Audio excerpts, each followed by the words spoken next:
साथियों, आज बहुत बड़ा दिन है।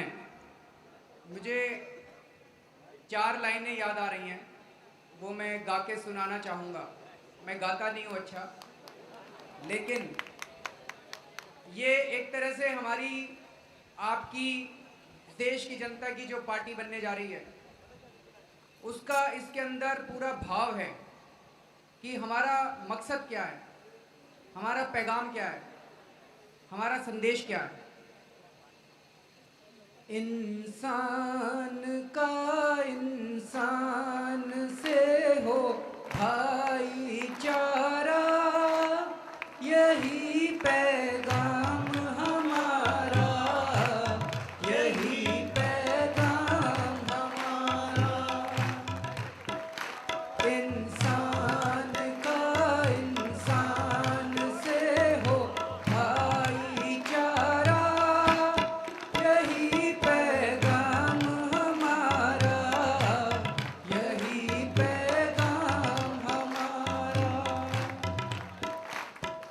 हर एक महल से कहो कि झोपड़ियों में दिए जलाए, हर एक महल से कहो कि झोपड़ियों में दिए जलाए। छोटों और बड़ों में अब कोई फर्क नहीं रह जाए, छोटों और बड़ों में अब कोई फर्क नहीं रह जाए। इस धरती पर हो प्यार का घर घर उजियारा, यही पैगाम हमारा, यही पैगाम हमारा। इंसान का इंसान से हो भाईचारा, यही पैगाम हमारा, यही पैगाम हमारा।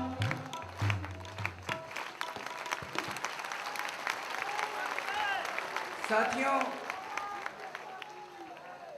पिछले 1.5 साल से, 2 साल से ये सारे नेता, सारी पार्टियों के नेता चिल्ला चिल्ला के कह रहे हैं, लोकपाल बिल पास कराना है तो चुनाव लड़के दिखाओ, लोकपाल बिल पास कराना है तो संसद में आके पास कर लो। आज इस मंच से हम ऐलान करना चाहते हैं कि हाँ, हम अब चुनाव लड़के दिखाएंगे आप लोगों को।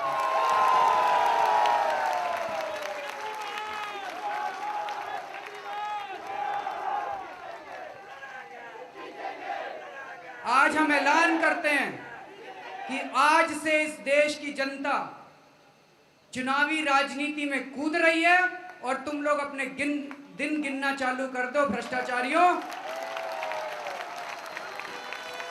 हम ऐलान करते हैं कि आज से हम लोग चुनावी राजनीति में कूद रहे हैं। हम नेता नहीं हैं, हमें राजनीति नहीं आती है, हमें नहीं पता कि ये तिकड़मबाजी कैसे करते हैं, लेकिन हमें इन भ्रष्ट नेताओं ने, इस भ्रष्ट व्यवस्था ने मजबूर किया है कि हम लोग ये कदम उठाएं। अभी कई वक्ताओं ने बताया कि किस तरह से पिछले 1.5-2 साल के अंदर हम इनके सामने गए, गिड़गिड़ाए। अक्टूबर 2010 से लेकर फरवरी 2011 तक अन्ना ने 3 चिट्ठियां लिखी इस देश के प्रधानमंत्री को और सोनिया गांधी को। 3 चिट्ठियां लिखी कि मैं मिलना चाहता हूं, लोकपाल बिल पास करो। जवाब तक नहीं आया, ये भी नहीं आया कि चिट्ठी मिल गई।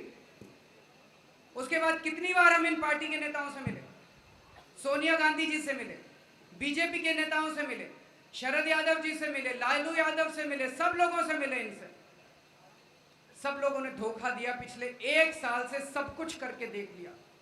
3 बार अन्ना ने अनशन किया, 1 बार हम लोगों ने अनशन किया, अपना शरीर दांव पे लगा दिया, लेकिन ये लोग नहीं माने। अब हमारे पास कुछ नहीं बचता था इसके अलावा कि अब याचना नहीं, अब हम गिड़गिड़ाएंगे नहीं आपके सामने। अब बहुत हाथ जोड़ लिया आप लोगों के सामने, गिड़गिड़ाएंगे नहीं आप लोगों के सामने आके। अब हम सत्ता को उखाड़ के फेंकेंगे, इस व्यवस्था को उखाड़ के फेंकेंगे हम। कई लोग कह रहे हैं जल्दी कर दी थोड़ी सी, थोड़ा रुक जाना चाहिए था, संगठन बना लेना चाहिए था, साल 2 साल और रुक जाते हैं।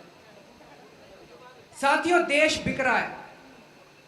कोयला बिक गया, 2G बिक गया, थोरियम बिक गया, आयरन ओर बिक गया। ये अंजलि आई है, ये बता रही है वहां के सारे बांध भी बिक गए, जमीन भी बिक गई, जंगल भी बिक गया, हिमाचल प्रदेश के पहाड़ भी बिक गए, और छत्तीसगढ़ में तो एक नदी भी बिक गई। साथियों, अब अगर हम लोगों ने देर कर दी तो मुझे तो लगता है कि 5-6 साल में भारत ही नहीं बचेगा। इसलिए अब और देर कर ही नहीं सकते, हमारे पास समय बहुत कम है। और ये सारी पार्टियां मिली हुई हैं।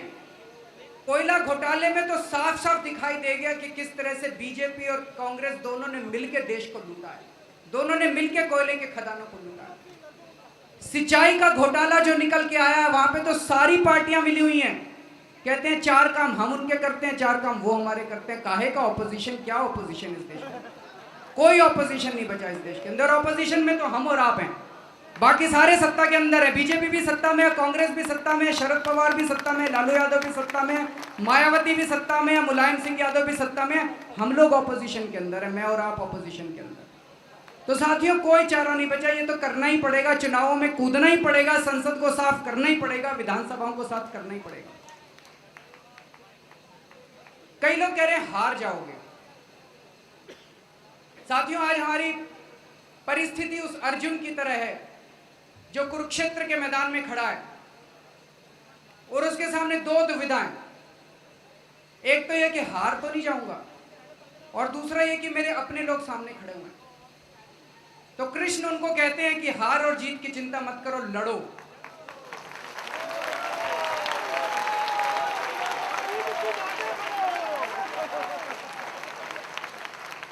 हारेंगे या जीतेंगे तो मुझे नहीं पता, ये तो भविष्य बताएगा कि हम लोग हारेंगे कि जीतेंगे।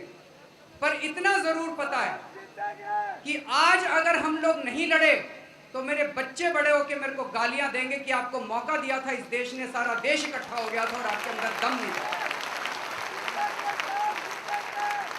लेकिन अगर लड़ते लड़ते हार गए तो उस लड़ाई को मेरे बच्चे आगे लेके जाएंगे। वो लड़ाई नाकाम नहीं होने वाली, उस लड़ाई को आगे मेरे बच्चे लेके जाएंगे। कुछ दिन से ये चल रहा है, ये तो सत्ता के लोभी हैं, शुरू से ही पता था, ये तो सत्ता के लालची हैं। जैसे ही आप कहो चुनाव लड़ेंगे, कहते हैं तो सत्ता के लालची हैं। एक ऐसा माहौल बना दिया कि सत्ता तो इन्हीं गुंडों के हाथ में रहनी चाहिए, कोई और आए तो कह दो ये सत्ता का लालची है, सत्ता गुंडों के लिए। ये लाल बहादुर शास्त्री, इसने भी चुनाव लड़े थे। ये सत्ता का लालची था कि देशभक्त था? बाबा साहब अंबेडकर ने भी चुनाव लड़े थे, वो सत्ता के लालची थे कि देशभक्त थे? सरदार पटेल ने भी चुनाव लड़े थे। उन दिनों में अगर कोई चुनाव लड़ता तो कहते थे देशभक्त है, आज कोई चुनाव लड़ता है तो कहते हैं सत्ता का लालची है। इसी को तो बदलना है, इसी को बदलने के लिए मंदिर जा रहे हैं कि कल अगर कोई युवा खड़ा होकर चुनाव लड़े तो कोई ये ना कहे कि सत्ता का लालच है, वो ये कहे कि ये युवा जो है ये देशभक्ति के लिए जा रहा है। इसी को बदलने के लिए अंदर जा रहे हैं।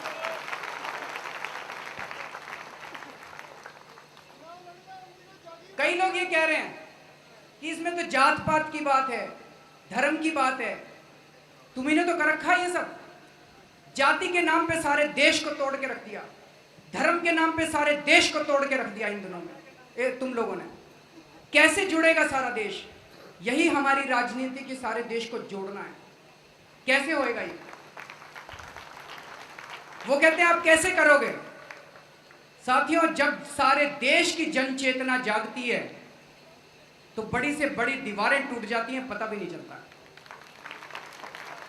जब अन्ना रामलीला मैदान के ऊपर अनशन पे बैठे थे तो एक पुलिस वाला आया मेरे पास।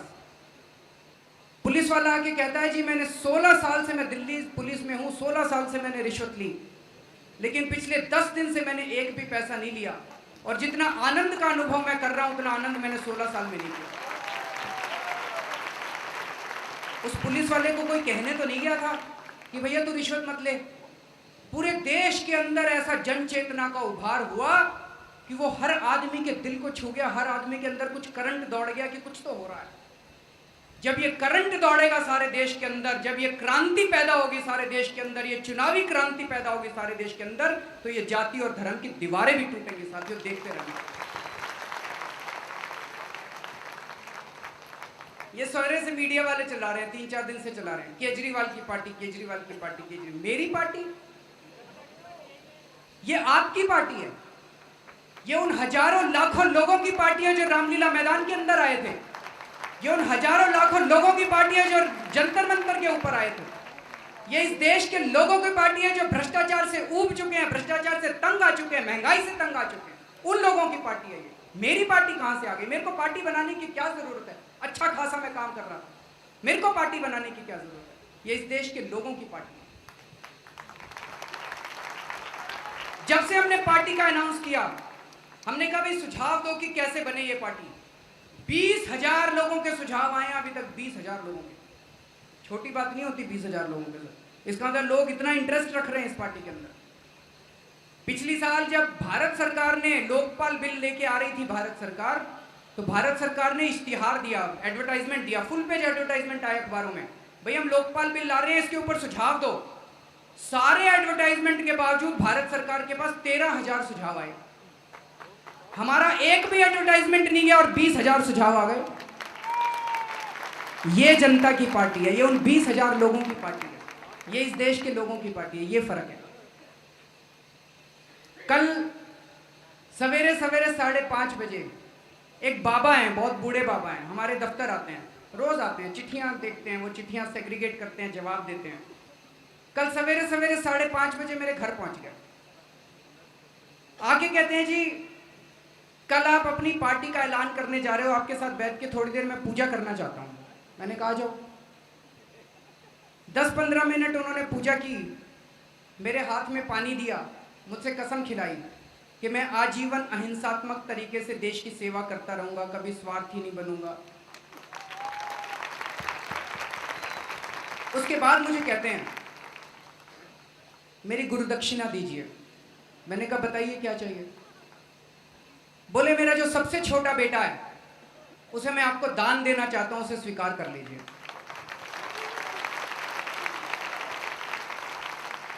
कहते हैं वो अपनी दुकान चलाता था, कल दुकान बंद करके उसकी चाबी अपने बड़े भाई को दे आया। अब वो मैं आपको उसको समर्पित करना चाहता हूं। वो नीचे खड़ा है, उसको ऊपर बुला लेता हूं मैं। साथियों, ये पार्टी उस बाप और बेटे की है, ये पार्टी अरविंद केजरीवाल की है।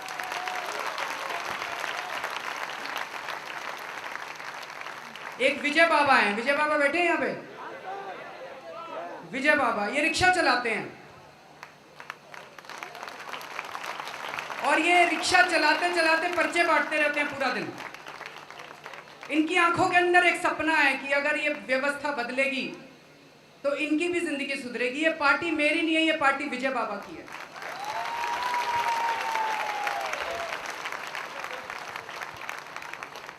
मेरी माँ एक भजन मंडली में जाती है हर हफ्ते, 50 महिलाएं आती हैं भजन करने। जब से उन्होंने सुना है कि पार्टी बन रही है, वो 50 महिलाएं कह रही हैं कि जिस दिन पार्टी बनेगी हम लोग घर घर जाके प्रचार करेंगे। ये पार्टी उन महिलाओं की है, ये पार्टी मेरी नहीं है। ये पूछ रहे हैं ना कि पैसा कहां से आएगा, पैसा कहां से आएगा। जिस दिन हर घर की महिला, हर घर के बच्चे, हर घर के बूढ़े और हर घर के जवान अपने अपने घर से निकल के इस पार्टी का प्रचार करने लग जाएंगे, पैसे की क्या जरूरत है। उस दिन को तो इन पार्टियों को मुंह छुपाना मुश्किल हो जाएगा।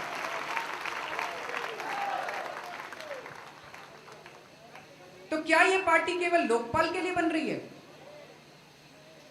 मैं योगेंद्र भाई से परसों चर्चा कर रहा था कि हमारी सोच क्या है। क्या ये सोच है कि आज सरकार के अंदर जो लोग बैठे हैं वो लोग गंदे हैं, हम अगर चले जाए तो हम लोग अच्छे हैं और हम अंदर जाके सब बदल देंगे? ये सोच है तो ये गलत है, क्योंकि जैसे सत्ता में जाके बैठेंगे ना, उस कुर्सी के अंदर बिच्छू है, कुछ ना कुछ गड़बड़ हो जाती है, हम भी खराब हो जाएंगे, हम भी खराब हो जाएंगे। सोच ये नहीं है, सोच ये है कि जो भी उस कुर्सी पे जाके बैठेगा वो गड़बड़ हो जाएगा। उस व्यवस्था को बदलना पड़ेगा कि कल को कोई और उस कुर्सी पे आके बैठे तो वो गड़बड़ ना कर सके। उस व्यवस्था को बदलने के लिए हम अंदर जा रहे हैं, हम लोगों को बदलने नहीं जा रहे।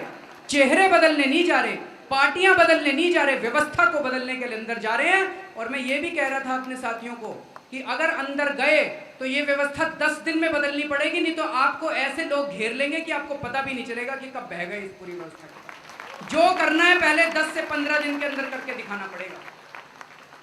पहले 10 से 15 दिन में, 1 महीने में जो कर लिया, उसके बाद तो ऐसे लोग आपको घेरेंगे। मैं इनकम टैक्स डिपार्टमेंट में था, मेरे को तो पता है अंदर किस किस तरह के काम होते हैं। तो ये व्यवस्था परिवर्तन क्या है? बहुत सुना व्यवस्था परिवर्तन, व्यवस्था परिवर्तन। ये क्या है ये व्यवस्था परिवर्तन? आखिर इसका मतलब क्या है? हम जो मतलब समझते हैं मैं बता देता हूं, आपके मन में कोई मतलब हो तो आप भी बता देना। हमारा मतलब एक ही है। आज इस देश के अंदर जनतंत्र नहीं है। हम चाहते हैं कि सीधे जनता का राज हो, सत्ता सीधे जनता को दी जाए। जब हम लोग ये कहते हैं तो कई लोग खड़े होकर कहते हैं जी जनता का तो राज है, चुनाव होते तो हैं 5 साल में। हमारा ये मानना है कि 5 साल में एक बार चुनाव होना, इसको जनतंत्र नहीं कहते। ये जनतंत्र नहीं होता। हर दिन जो निर्णय लिए जाते हैं सरकार के द्वारा, वो जनता से पूछ के लिए जाएं, इसको जनतंत्र कहते हैं। जनता से पूछ के निर्णय लिए जाएं। जो जनता चाहे वही हो, जो जनता ना चाहे वो ना हो, इसको जनतंत्र कहते हैं। हम इस देश के अंदर जनतंत्र स्थापित करने के लिए अंदर जा रहे हैं। हम इस देश के अंदर ऐसी व्यवस्था लागू करने के लिए जा रहे हैं कि सीधे सीधे जनता का राज हो। जैसे 2 उदाहरण देता हूं, एक ब्राजील का उदाहरण देता हूं और एक दिल्ली की एक झुग्गी बस्ती का उदाहरण देता हूं। दिल्ली की एक झुग्गी बस्ती है, संतोष जहां से आती है, वहां पे स्कूल नहीं है, सीवर नहीं है। 20 साल हो गए लोगों को झक मारते मारते, लोगों को सरकार के पास जाते हैं, स्कूल दे दो, सीवर दे दो। सरकार कहती है पैसा नहीं है। 3 साल पहले उसी सरकार ने वहां पे 80 लाख रुपए के फव्वारे बनवाए। फव्वारे सर, लोगों को फव्वारे तो नहीं चाहिए।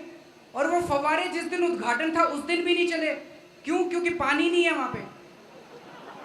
तो जनता को चाहिए तो पानी, जनता को चाहिए तो स्कूल, और बनवाते हैं फव्वारे। कहते हैं पैसे नहीं है। पैसे तो हैं, लेकिन वो हमारी मर्जी के हिसाब से हमारी जरूरतों के ऊपर खर्च नहीं होते। कॉमनवेल्थ गेम में 70,000 करोड़ रुपए खर्च कर दिए। चाहिए थे क्या कॉमनवेल्थ गेम हम लोगों को? और कहते हैं एलपीजी की सब्सिडी, गैस सिलेंडर पे सब्सिडी देने को पैसे नहीं है। गैस सिलेंडर की सब्सिडी में तो 35,000 करोड़ ही चाहिए, और 70,000 करोड़ तुमने उसमें फूंक दिया। और कहते हैं 6 सिलेंडर से काम चलाओ। इसको बदलना है। जो जनता चाहिए वो होना चाहिए। तो एक तो ये उदाहरण दिया सुंदर नगरी का। पोर्तो एलेग्रे ब्राजील का एक शहर है। वहां पे वहां का बजट कैसे बनता है? वहां का बजट म्युनिसिपैलिटी के टाउन हॉल में नहीं बनता। वहां पे हर गली मोहल्ले के अंदर लोग इकट्ठा होते हैं, साल में एक बार अपनी लिस्ट बनाते हैं कि क्या क्या समस्याएं हैं। तो कोई गली वाला कहता है हमारी गली टूटी पड़ी है, कोई कहता है नाली टूटी पड़ी है, कोई कहता है सीवर खराब है, कोई कहता है टीचर नहीं आता, टीचर की कमी है, कोई कहता है डॉक्टर की कमी है, दवाई। सब लोग अपनी अपनी लिस्ट बना लेते हैं समस्याओं की। पूरे शहर की समस्याओं की लिस्ट ले लेते हैं ये लोग, उसको कंपाइल कर लेते हैं और वो बजट बन जाता है। बजट और होता क्या है? ऐसे बजट बनना चाहिए कि नहीं बनना चाहिए? बजट ये संसद के अंदर क्यों बनना चाहिए? बजट ये विधानसभा में क्यों बनना चाहिए? बजट टाउन हॉल में क्यों? बजट तो गली गली मोहल्ले के अंदर बनना चाहिए बजट। ये जनतंत्र है। और अब पोर्तो एलेग्रे की देखा देखी दुनिया के कई शहरों के अंदर ये उन्होंने प्रणाली अपना ली कि सीधे जनता बजट बनाएगी। अब बजट जो है विधानसभा और इसके अंदर नहीं बनेगा। ये मारुति भापकर जी आए हैं, ये काउंसलर है वहां पे छिछवाड़ में, छिछवाड़। मैं इनके यहाँ गया था। ये 5 साल काउंसलर रहे वहां पे, और ये कोई भी निर्णय हर महीने के पहले इतवार को चौराहे के ऊपर ये पूरे शहर की मीटिंग करते हैं, अपने पूरे वार्ड की। और जो जनता कहती है, जनता निर्णय लेती है, ये वहां पे सबके सामने रख देते हैं, भाई इतना बजट आया, बताओ क्या चाहिए। जो जनता कहती है वही लिख लेते हैं ये, और वो अगले दिन उसमें जाके प्रस्तुत कर देते हैं, भाई ये करा दो, ये काम मेरी जनता कह रही है। ये जनतंत्र है, ये व्यवस्था परिवर्तन है जो हम लोग लाना चाहते हैं।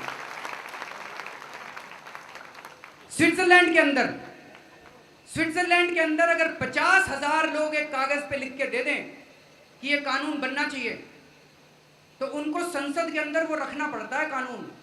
1 लाख लोग अगर लिख के दे दें तो संसद के अंदर रखना पड़ता है, भाई कॉन्स्टिट्यूशन बदलो।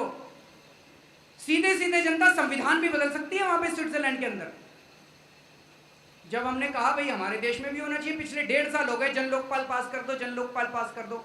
कई टीवी चैनल वालों ने सर्वे कराए, कहते हैं 80% से ज्यादा जनता मांग रही है, 90% से ज्यादा जनता पास ही नहीं कर रहे। तो भाई जनता की भागीदारी होनी चाहिए कि नहीं होनी चाहिए कानून बनाने में? जब हम लोग ये कहते हैं तो कहते हैं इस देश की जनता तो अनपढ़ है, जनता को समझ नहीं है। हमने कहा जी जो संसद में बैठे हैं उससे तो ज्यादा पढ़ी लिखी है कि नहीं? संसद में भी तो आधे अनपढ़ बैठे हैं। वो अगर कानून बना सकते हैं संसद में बैठ के, तो हम भी अपने लिए कानून बना सकते हैं संसद बाहर बैठ के। अगर राबड़ी देवी बिहार चला सकती है, बिहार की मुख्यमंत्री बन सकती है, तो इस देश की जनता भी कानून बना सकती है।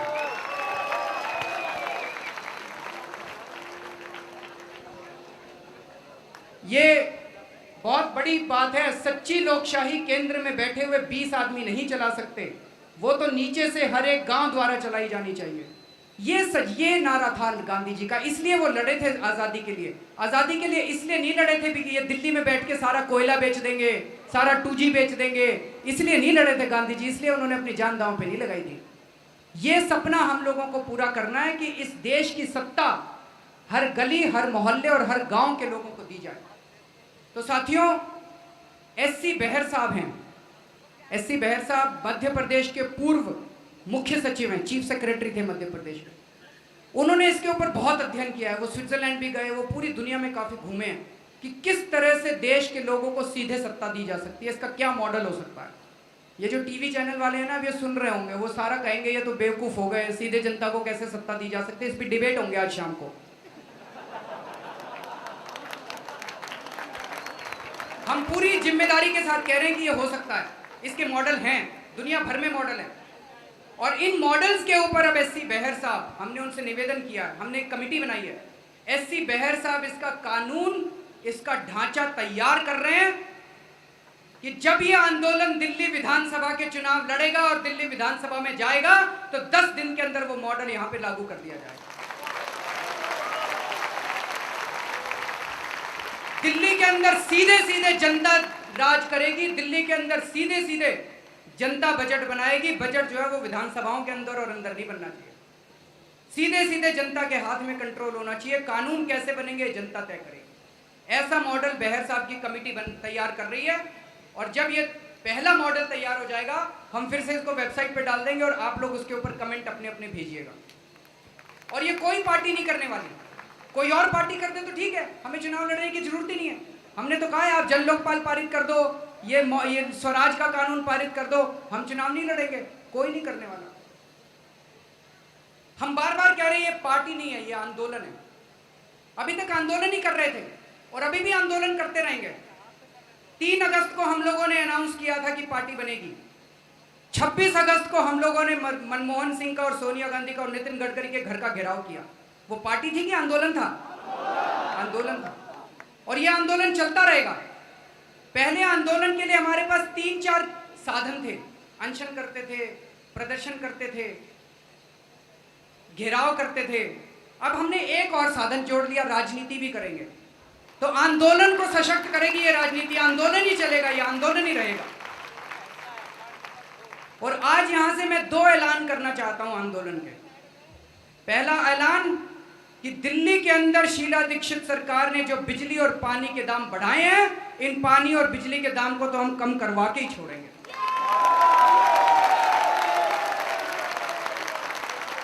गलत बढ़ाए हैं ये दाम, इन लोगों ने बढ़ने नहीं चाहिए थे। 2 साल पहले एक ऑर्डर पास किया था दिल्ली इलेक्ट्रिसिटी रेगुलेटरी कमीशन ने, एक ऑर्डर पास किया था। वो लिखा था कि ये बिजली की कंपनियां रिलायंस और टाटा वाले दिल्ली में जो हैं, ये भारी मुनाफा कमा रही हैं और इन्होंने घोर गड़बड़ी कर रखी है। इसीलिए दिल्ली में बिजली के दाम बढ़ने की बजाय 23% कम होने चाहिए। शीला दीक्षित को पता चल गया कि ऐसा ऑर्डर पास होने वाला, उसने वो ऑर्डर रुकवा दिया, दबा दिया उस ऑर्डर को।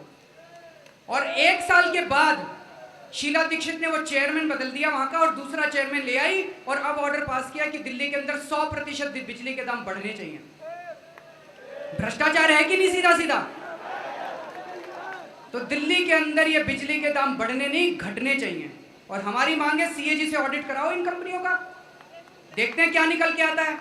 और जब तक सीएजी का ऑडिट नहीं होता, ये बिजली के और पानी के जो दाम तुम लोगों ने बढ़ाए हैं इसको वापस लो, और सीएजी के ऑडिट के बाद जनता तय करेगी कि दाम बढ़ने चाहिए कि घटने चाहिए। अभी जंतर मंतर पे 23 सितंबर को हम लोगों ने एक दिन का प्रदर्शन किया था, वहां पे बिल जलाए थे बिजली के।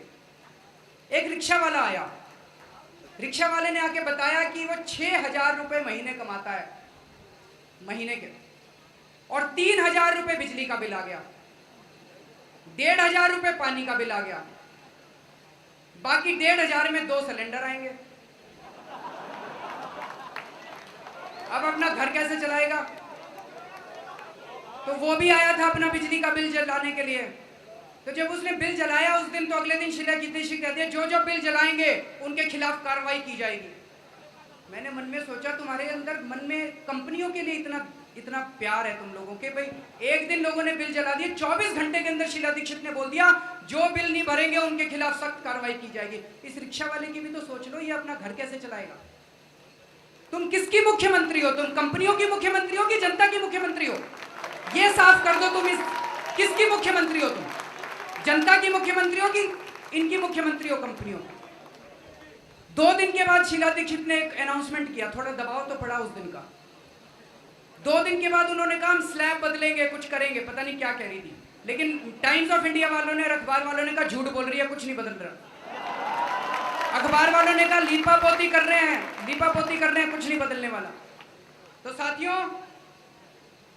7 तारीख को, 7 अक्टूबर को दिल्ली की 62 विधानसभाओं में 114 म्युनिसिपल वार्ड के अंदर 3 बजे लोग इकट्ठे होकर दोबारा बिल जलाएंगे। 7 तारीख को 3 बजे 62 विधानसभाओं में, मैं एक्यूरेट फिगर दे रहा हूं, 70 नहीं बोल रहा, हमने पहली एक्सरसाइज कर ली है। 62 विधानसभाओं के 114 म्युनिसिपल वार्ड के अंदर 3 बजे एक साथ बिजली के बिल जलाए जाएंगे। 8 तारीख को दिल्ली इलेक्ट्रिसिटी रेगुलेटरी कमीशन, फिर से शीला दीक्षित ने कोई चिट्ठी भेजी है, उस पर सुनवाई करने का नाटक कर रहा है। तो दिल्ली इलेक्ट्रिसिटी कमीशन के बाहर सारे लोग पहुंच जाना 1 बजे। वहां पे 1 बजे दिल्ली इलेक्ट्रिसिटी कमीशन के अंदर के बाहर हम लोग धरना देंगे, कहेंगे आपके ऊपर कोई भरोसा नहीं हम लोगों को, आप शीला दीक्षित के एजेंट हो और आप भ्रष्टाचार के अंदर डूबे हो। और अगर शीला दीक्षित ने 3 नवंबर तक, अगर शीला दीक्षित ने 3 नवंबर तक ये बिजली और पानी के दाम वापस नहीं लिए, तो 4 नवंबर को हम सब लोग चल के उनके घर का घेराव करेंगे।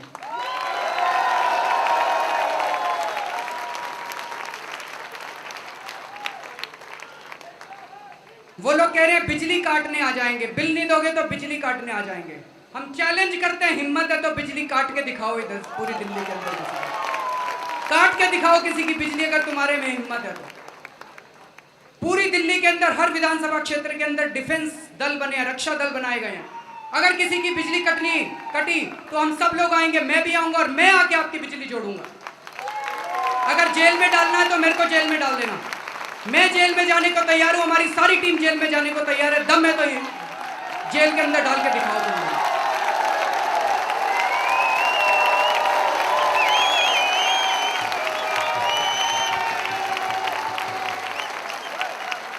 और मैं ये कह देना चाहता हूं कि अगर तुमने जरूरत की दिल्ली के लोगों को बिजली की काटने की, तो 4 नवंबर को आपका केवल घर का घेराव नहीं होगा, दिल्ली की जनता के आपकी भी बिजली काट के जाएगी।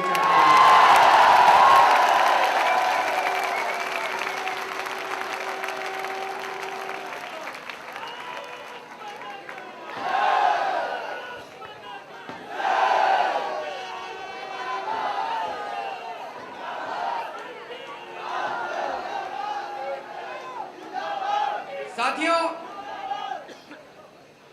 इन लोगों ने अभी डीजल के दाम बढ़ा दिए, एलपीजी के सिलेंडर कम कर दिए, पेट्रोल के दाम बढ़ा दिए, बिजली के दाम बढ़ा दिए, पानी के दाम बढ़ा दिए। तो 20 सितंबर को इन सारी पार्टियों ने मिलकर एक दिन का भारत बंद किया। कुछ फायदा हुआ? नाटक करते हैं सारे, सब लोग नाटक करते हैं। हम लोग अगर कोई मुद्दा उठाएंगे तो उसको अंत तक लेके जाएंगे, नाटक नहीं करेंगे हम एक दिन का।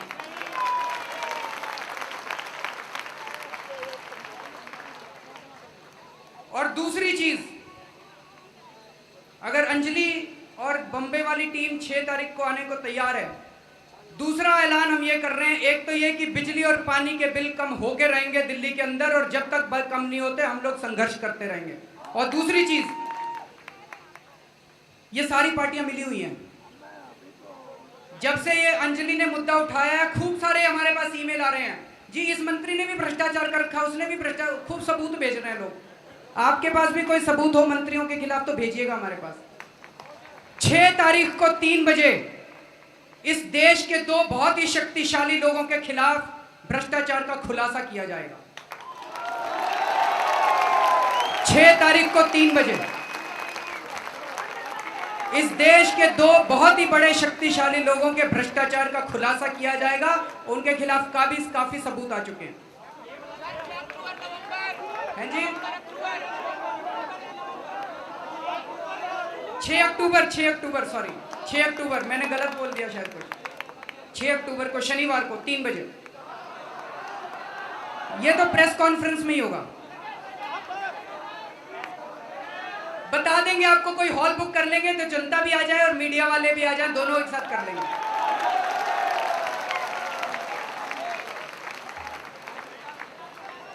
हो सकता है उस दिन कुछ मीडिया वाले उसको ना दिखा पाए, ये हो सकता है। लेकिन हमारा इंटरनेट टीवी है, वो इंटरनेट टीवी वाला है, वो जो खड़ा है, इंटरनेट टीवी चैनल पे आप लोग देख सकते हैं, वहां पे लाइव चलेगा। ये अभी सारा कार्यक्रम लाइव चल रहा है, पूरी दुनिया के अंदर जा रहा है ये कार्यक्रम, तो वहां पे आप सारा देख सकते हैं। और दूसरी चीज, ये जो 6 अक्टूबर को शुरू होगा काम, उसके बाद हमारी सारी देश के अंदर टीम बन गई है, हर राज्य के अंदर टीम बन गई है। वहां जो सत्ताधारी पार्टी और जो ऑपोजिशन है, वो दोनों मिलके कैसे भ्रष्टाचार कर रहे हैं, इसकी पोल खोल शुरू होगी देश के अंदर।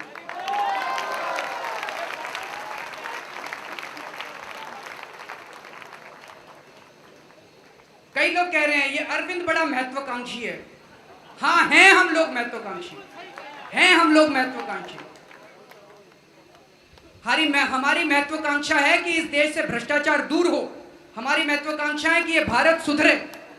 कह रहे जिद्दी हैं हम लोग, जिद्दी, बहुत जिद्दी हैं हम लोग। जब तक भ्रष्टाचार इस देश से दूर नहीं होगा, हम लोग सोएंगे नहीं, हम लोग खाएंगे नहीं, हम लोग पिएंगे नहीं, चैन से नहीं बैठेंगे हम लोग।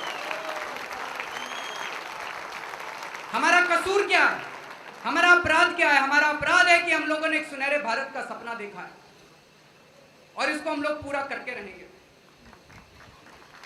साथियों, देश के अंदर धर्म युद्ध शुरू हो चुका है, धर्म युद्ध शुरू हो चुका है। हर आदमी को तय करना पड़ेगा इस देश के कि वो कहां खड़ा है। वो उन भ्रष्टाचारियों के साथ खड़ा है कि इस देश की जनता के साथ खड़ा है, हर एक को तय करना पड़ेगा। और कोई चुप नहीं रह सकता। जो चुप है, जो घर में बैठ के देख रहा है, इसका मतलब आप उनका साथ दे रहे हो। चुप रह के आप उनका साथ दे रहे हो, आपको बोलना ही पड़ेगा। चाहे तो उनके साथ जाओ, चाहे हमारे इधर जनता के साथ जाओ, बोलना ही पड़ेगा आपको, और कोई चारा नहीं बचा। और ये जो टोपी है, ये है मैं आम आदमी हूं, मुझे जन लोकपाल चाहिए। साथियों, ये हमारी राजनीति का चिन्ह है। हमारे देश जो है वो केवल वीआईपी का देश बन गया। इस देश के अंदर सारी नीतियां वीआईपी लोगों के लिए बनती है। इसको बदलना पड़ेगा। अब ये वीआईपी नहीं चलेगा, वीआईपी कल्चर नहीं चलेगा। अब इसमें एक ही वीआईपी होगा इस देश के अंदर, आम आदमी। केवल आम आदमी होगा इस देश का वीआईपी, और कोई वीआईपी नहीं होगा इस देश का। इसी कल्चर को हम लोगों को बदलना पड़ेगा। और ये टोपी हम लोगों को आत्मविश्वास देती है, हमें सम्मान देती है, आम आदमी को सम्मान देती है। इन्होंने आम आदमी को भेड़ बकरी बना के छोड़ दिया था, ये टोपी हम लोगों को सम्मान देती है। तो मैं तो आज ये ऐलान करना चाहता हूं कि आज ये टोपी जो मैंने सर पे पहनी है, अब जिंदगी भर ये टोपी पहन के रखूंगा मैं, और सबको टोपी पहनाने का काम करूंगा। जो मिलेगा उसको मैं टोपी पहनाऊंगा।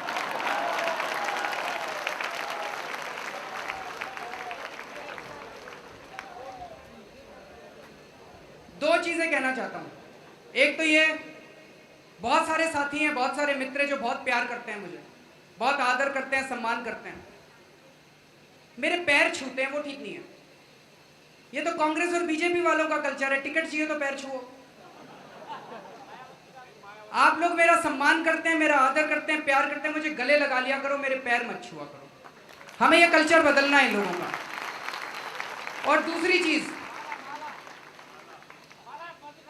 माला भी बंद करो, वो कह रहे हैं माला भी बंद करो, कोई माला नहीं होनी चाहिए। दूसरी चीज, ये जो टोपी हम लोगों ने पहनी है, हम कह रहे हैं मैं आम आदमी हूं, ये हमें याद दिलाती रहेगी कि मैं आम आदमी हूं, कभी कल को वीआईपी ना बन जाए हम लोग। अगर कुछ आपको मेरे अंदर गलती दिखाई दे तो मुझे तुरंत टोक देना कि जी ये गलत कर रहे हो आप, ये आम आदमी से भटक गया, मेरे को टोक देना, मैं आपको यकीन दिलाता हूं मैं पूरी कोशिश करूंगा वापस आम आदमी बनने की, अगर कुछ गड़बड़ हो जाए कल को। कांग्रेस वाले कहते हैं कांग्रेस का हाथ आम आदमी के साथ। अब ये देश की जनता उनको बताएगी कि जनता का हाथ कांग्रेस के साथ नहीं है, आम आदमी का हाथ अब कांग्रेस के साथ नहीं है।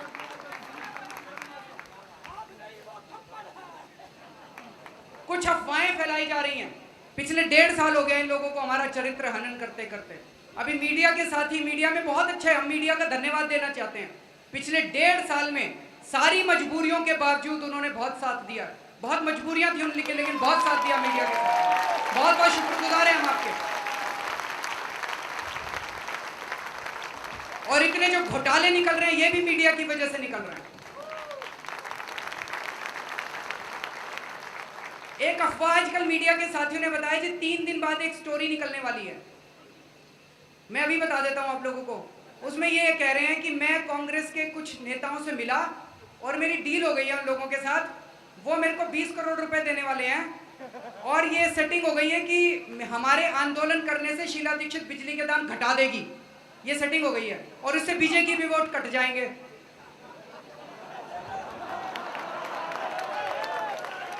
तो अगर ऐसी कहानी सुनाई दे आप लोगों को तो आप समझ जाना कि सब कोरी अफवाह है।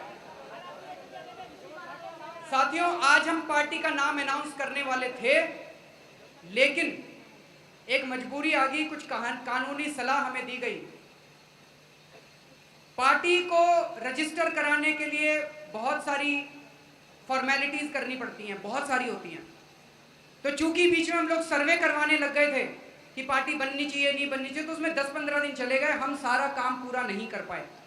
आज अगर हम पार्टी का नाम अनाउंस कर दें और 26 नवंबर को अगर हम पार्टी की रजिस्ट्रेशन के लिए अप्लाई करें तो ये पार्टियां उस नाम के हिसाब से रजिस्टर करा लेंगे, वो नाम चला जाएगा हम लोगों का। तो ये गड़बड़ है। तो सबने सुझाव दिया कि आज पार्टी का नाम अनाउंस नहीं करना चाहिए। बहुत सारे साथी हैं जिनको थोड़ी सी ठेस पहुंची है, हमने बाकी सब कुछ आपके सामने रख दिया, सब कुछ अनाउंस कर दिया, लेकिन 26 नवंबर को पार्टी का नाम अनाउंस होगा। हम लोग या तो यहां मिलेंगे या जंतर मंतर पे मिलेंगे और फिर एक बारी और पूरा अच्छे से पार्टी का लॉन्च किया जाएगा। है मनीष से शिकायत है, योगेंद्र भाई से, हमसे आके मिल लो, हम बदल जाएंगे। हम बहुत छोटे हैं, ये देश बहुत बड़ा है, लोग बहुत बड़े हैं, इन छोटे छोटे मनमुटाव की वजह से आप उधर मत बैठे रहना। सब लोग आ जाओ, सब लोग साथ आ जाओ, सारे इस मंच के ऊपर आ जाओ। ये आप ही लोगों का मंच है, ये इस देश के लोगों का मंच है। अगर आप लोगों को ये लगता है कि बीजेपी इस देश को भविष्य दे सकती है तो बीजेपी को वोट दे देना। अगर आपको लगता है कांग्रेस इस देश को भविष्य दे सकती है तो कांग्रेस को वोट दे देना। लेकिन अगर आपको लगता है ये सारी की सारी पार्टियां मिली हुई हैं तो दोस्तों ये एक मौका है आप लोगों को इसके साथ जुड़ने का। कहीं ऐसा ना हो कि आप ये मौका खो जाएं और आपके बच्चे फिर आपको कभी माफ ना कर सकें।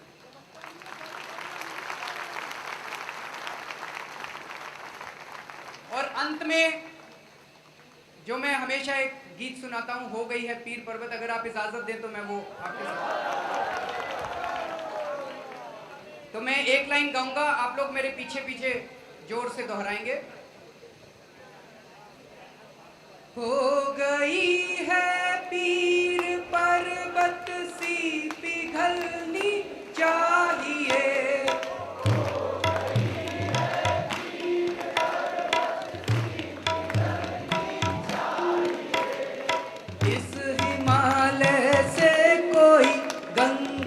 निकलनी चाहिए।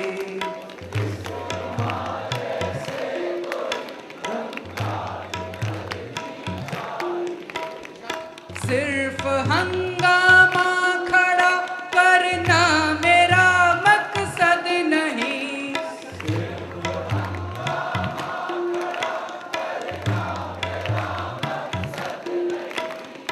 मेरी कोशिश है कि ये सूरत बदलनी चाहिए।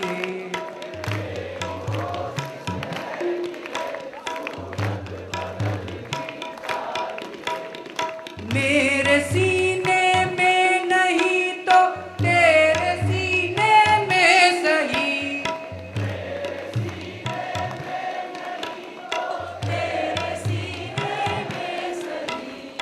हो कहीं भी आग लेकिन आग जलनी चाहिए।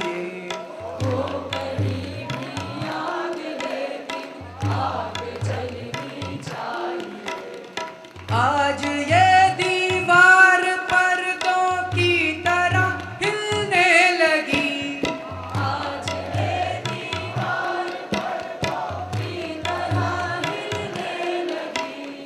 शर्त लेकिन ये है कि बुनियाद हिलनी चाहिए।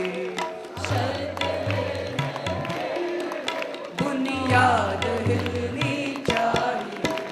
भारत माता की, भारत माता की, वंदे वंदे, इनकलाब इनकलाब।